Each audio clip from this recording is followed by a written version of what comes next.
काली बिल्ली अपनी हवाई मोटर में बंधन कर आती है और अपनी हवाई मोटर रानू चिड़िया के पास लाकर रोकती है।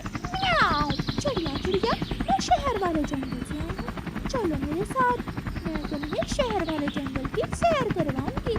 म्याऊं! ना काली बिल्ली, मैं यहाँ ही ठीक है, तुम्हारा क्या पता, तुम मुझे शहर वाले जंगल में जाकर खा ही जाओ। म्याऊं! मैं कोई गरीब बिल्ली नहीं हूँ जो तुम जैसे छोटे मोटे पक्षियों को खाऊंगी। मैं अमीर बिल्ली हूँ, मैं चिकन खाती हूँ, पिज्जा और बर्गर खाती हूँ। अगर तुम खाना चाहो तो मेरे साथ आ सकती हो। म्याऊं! लेकिन चिड़िया वहाँ से चली जाती है। डर गई, बहुत होशियार थी ये छोटी सी चिड़िया। म्याऊं! काली बिल्ली हवाई मोटर उड़ाती है और तोते के पास चली जाती है। तोता पेड़ की डाल पर बैठा हुआ अमरूद खा रहा था। काली बिल्ली अपनी हवाई मोटर रोकती है और तोते से कहती है, म्याऊं! तोते तोते, मेरे अमरूदों के बाग में पके हुए अमरूद हैं, अगर अमरूद खाने हैं तो मेरे साथ आओ, मीठे मीठे अमरूद खाकर खुश हो जाओगे तुम। म्याऊं! मैं यहाँ बहुत खुश हूँ, तुम जाओ, मैं कहीं नहीं जाने वाला। अमरूद भी दूंगी और तुम्हारी पसंद की लाल मिर्ची भी। एक बार चलो तो मेरे साथ, मजा आ जाएगा। म्याऊं! ना, मैं छोटा तोता तुम्हारे साथ नहीं जा सकता, मुझे तुमसे बहुत डर लगता है। तोता भी काली बिल्ली की बातों में नहीं आता और वहाँ से भाग जाता है।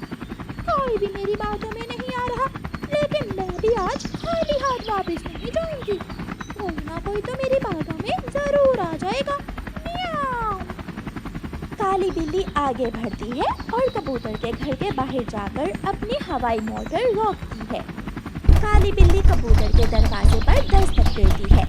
कबूतर अंदर से निकलता है और काली बिल्ली को देखकर डर जाता है। मैं शोर मचाऊंगा, अगर तुमने मुझे खाने की कोशिश की तो मैं बहुत ऊंची आवाज में शोर मचाऊंगा। कबूतर, तुम्हारे जंगल में आकर मैं कोई पागल हूँ जो तुम्हें खाऊंगी? मुझे अच्छी तरह मालूम है, यहाँ तुम्हारे पड़ोसी मार मार कर मेरी हड्डी पसली एक कर देंगे।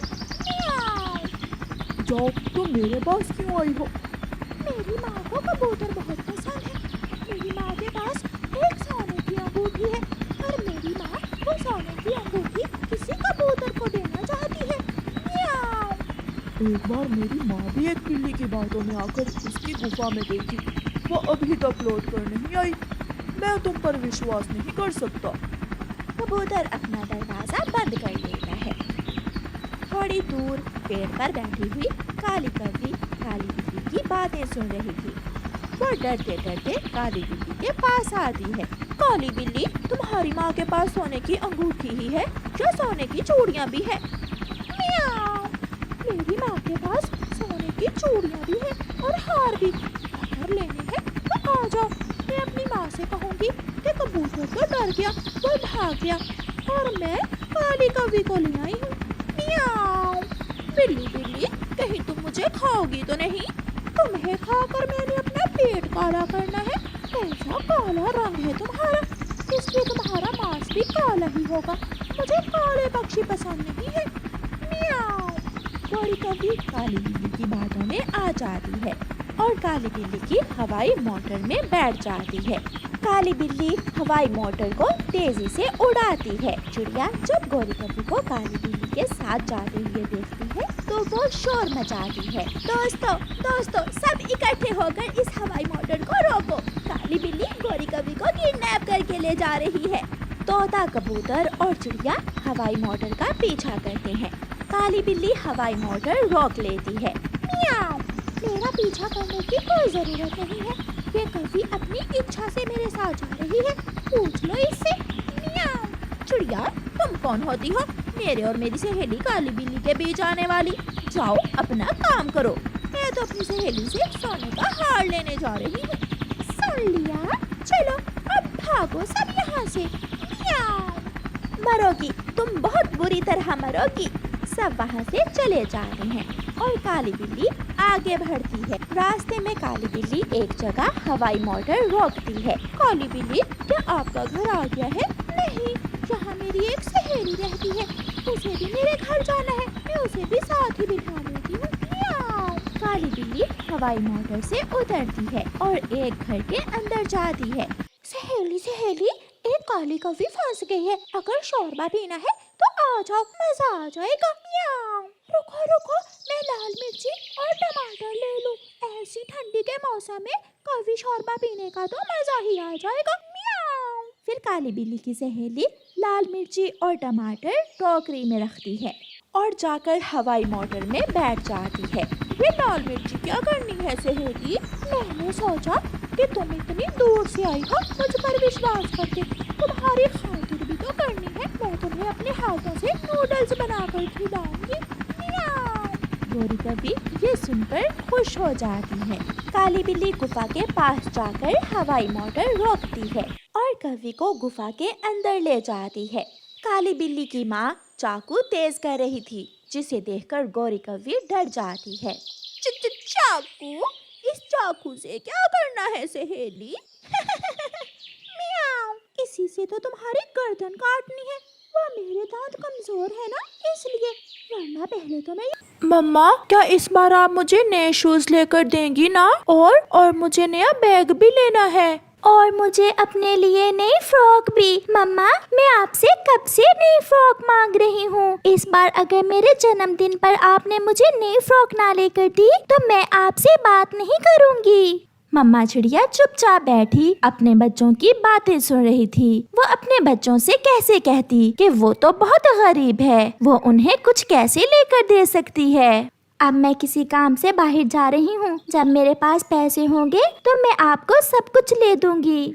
फिर मम्मा चिड़िया घर से निकलती है। अपने बच्चों की ख्वाहिशें सुनकर मम्मा चिड़िया बहुत दुखी थी। वो रोती हुई जा रही थी और फिर दूर घने जंगल में जाकर वो एक पेड़ के नीचे बैठ जाती है और फूट फूट कर रोने लगती है।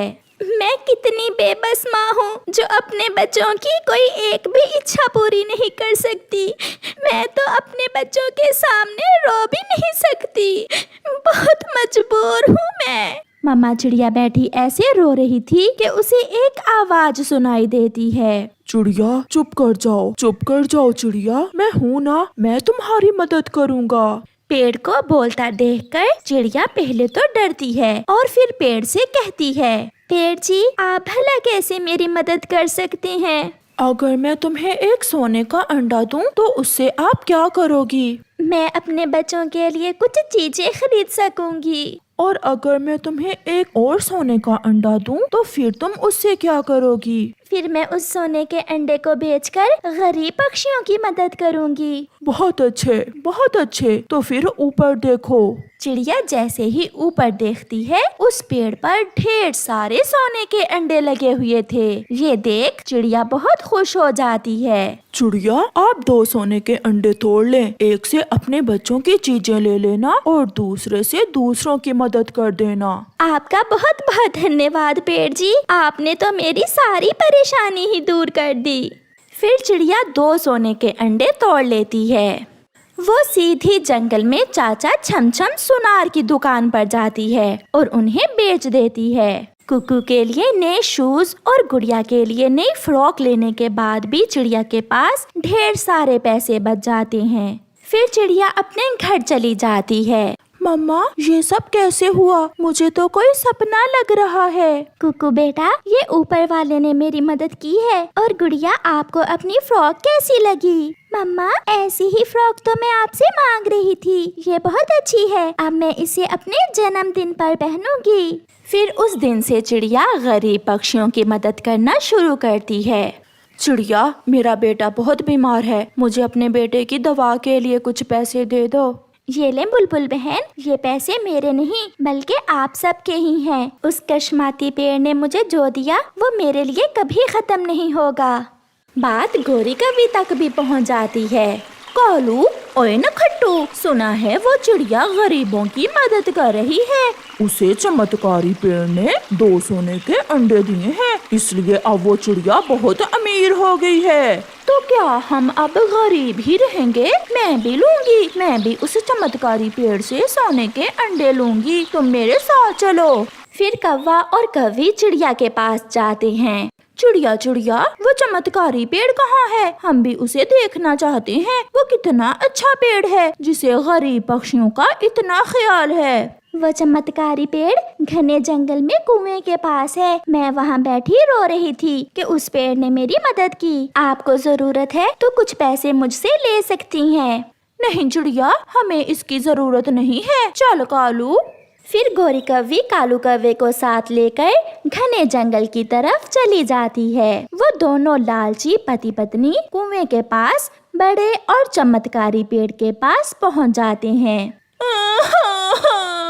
मैं बहुत गरीब हूँ। मेरे पास सोने का हार भी नहीं है और ना ही झुमके। मेरा पति भी बहुत गरीब है। अगर किसी ने मेरी मदद ना की तो मैं आत्महत्या कर लूँगा। मैं मर जाऊँगा। ये सब सुनकर वो चमत्कारी पेड़ बोलता है, कौवो चुप कर जाओ। अगर मैं आपको एक सोने का अंडा दूं तो आप उससे क्या करोगे? मैं अपने लिए एक सोने का हार लूंगी और बाकी के पैसों से अपने लिए झुमके। और अगर मैं तुम्हें 2 सोने के अंडे दूं तो फिर तुम उससे क्या करोगी? फिर तो मजा ही आ जाएगा पेड़ जी। मैं अपने लिए जंगल में सबसे बड़ा और सुंदर घर बनाऊंगी। भाग यहाँ से। कहीं ऐसा ना हो कि मैं अपनी कांटेदार शाखाओं से तुम्हारी पिटाई शुरू कर दूं। मैं ऐसे लालची पक्षियों की मदद नहीं करता। पेड़ जी बात तो सुने। मगर वो पेड़ उन्हें वहाँ से भगा देता है और उन्हें कुछ भी नहीं मिलता। कौवे रोते हुए वहाँ से चले जाते हैं। प्यारे दोस्तों, इस कहानी से हमें सीख मिलती है कि हम जैसा सोचते हैं हमें वैसा ही मिलता है। अगर हम अच्छा सोचें तो हमें सब अच्छा मिलता है और अगर अपनी सोच को बुरा रखें तो हमारे साथ हमेशा बुरा ही होता है। आपका धन्यवाद।